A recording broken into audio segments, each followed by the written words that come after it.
Sometimes you realize you can't cheat fate. It's like Doctor Who's fixed points in time. And other times, you can do one thing that saves thousands. And sometimes, both happen at the same time.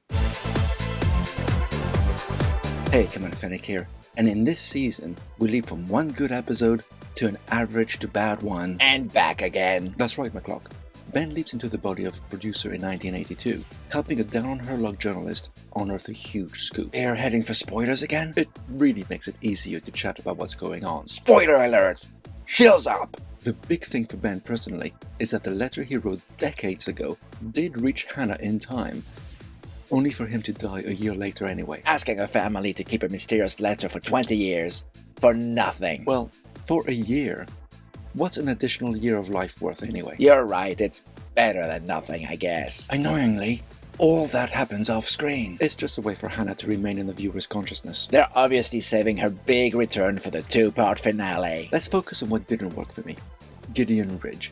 He's been dangled like a little carrot all season. He designed the chip that Ian got to locate Ben again. But he got it to covertly send data back to himself. Which was thwarted by Jen, Ian, and Rachel, Ian's former girlfriend, who happens to work for him. So, having found that out, he appears dramatically at the end of the last episode. Only to be cross about it, pull some strings to get someone fired, anyone, and just walks away?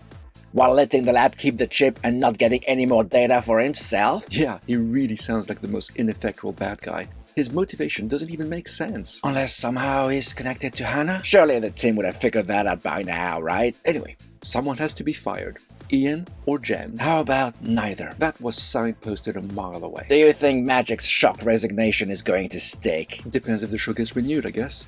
An aspect I did like, which is a theme running through the season, is that you can love more than one person at the same time. And the rules imposed by human society make that so painful for some. Like Ben and Hannah and Addison and Tom. Well, Ben and Hannah's love is doomed because, leaping across the decades. So's Ben and Addison's. I'd say Addison and Tom's, sadly.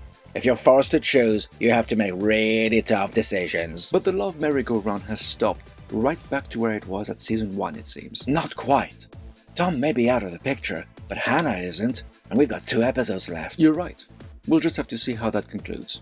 Meanwhile, the goal of the leap is to save thousands. Because bad petrochemicals are bad, and settlements are cheap. It was the best part of the episode, with information from the future helping a lot, but not too much, so as to not make any work in Ben's current time period useless.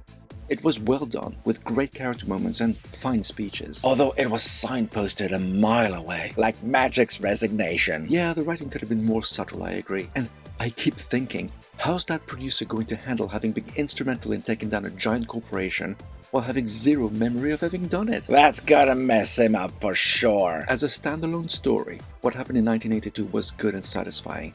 But Gideon's shenanigans felt weak. But why was Tom the guy investigating Ian? Conflict of interest much? Likely budget constraints trumping what makes sense more like. Plus, the whole thing feels disjointed since the leap isn't affected by what's going on in the lab in the slightest. Or vice versa. It's like 2 separate stories bolted on together. Still, there are some good things here, so I'm awarding The Outsider 2.5 paws. But tell me, what did you think of this episode? Share your thoughts in the comments. Live long, and may the Force be with you.